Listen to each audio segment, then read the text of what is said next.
Zebras! Today we're going to read a story called Amazing Grace by Mary Hoffman.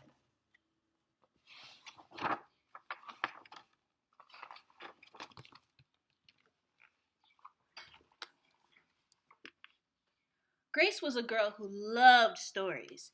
She didn't mind if they were read to her, or told to her, or made up in her own head.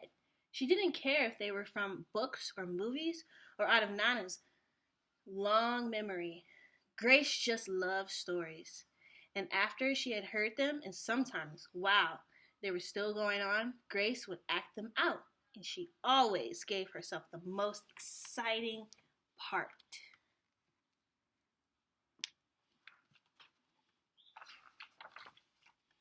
Grace went into the battle as Joan of Arc and wove a wicked web as Anansi the spider.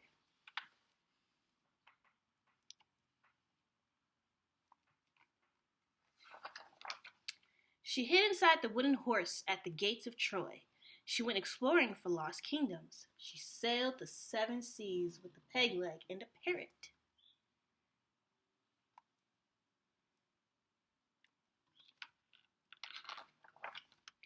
She was Aladdin, rubbing his magic lamp to make the genie appear, and Mowgli, the backyard jungle.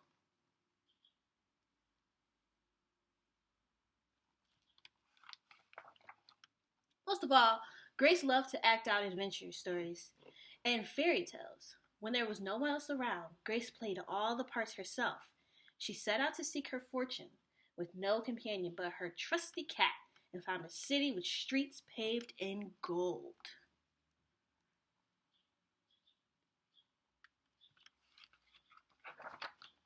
Sometimes she could get Ma and Nana to join in when they weren't too busy. Then she was Dr. Grace, and their lives were in her hands.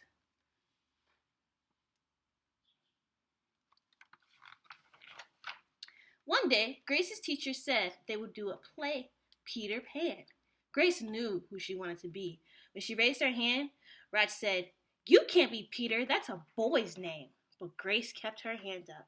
"You can't be Peter Pan," whispered Natalie. "He isn't black." But Grace kept her hand up. "All right," said the teacher. "Lots of you want to be Peter Pan, so we'll have to have auditions next week to choose parts." She gave them the words to learn.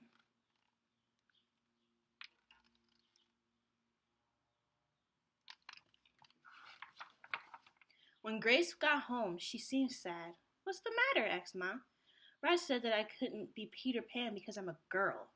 "That just shows that Raj knows," said Mom. "A girl can be Peter Pan if she wants to." Grace cheered up. Then later she remembered something else. "Natalie said I can't be Peter Pan because I'm black," she said. Ma looked angry. But before she could speak, Nana said, "It seems Natalie is another one who don't know nothing. You can be anything you want, Grace, if you put your mind to it."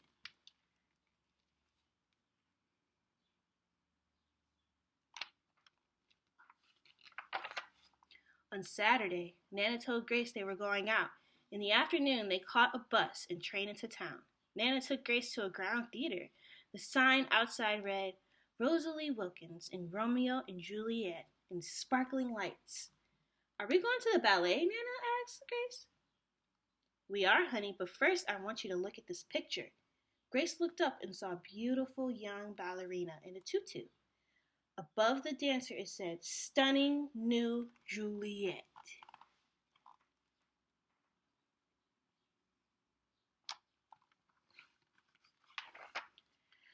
"That one is little Rosalie from back home in Trinidad," said Nana.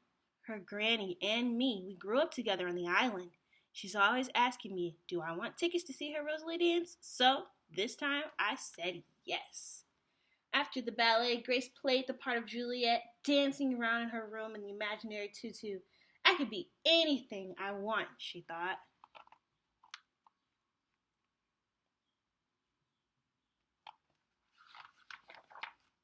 On Monday, the class met for auditions to choose who was best for each part.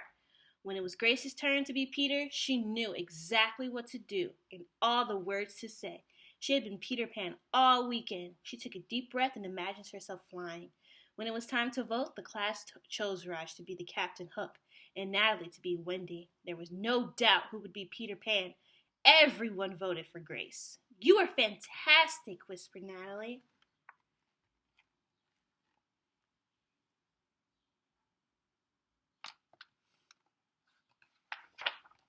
The play was a big success, and Grace was an amazing Peter Pan. After all, after it was all over, she said, I feel as if I could fly all the way home. You probably could, said Mom. Yes, said Nana. If Grace put her mind to it, she can do anything she wants.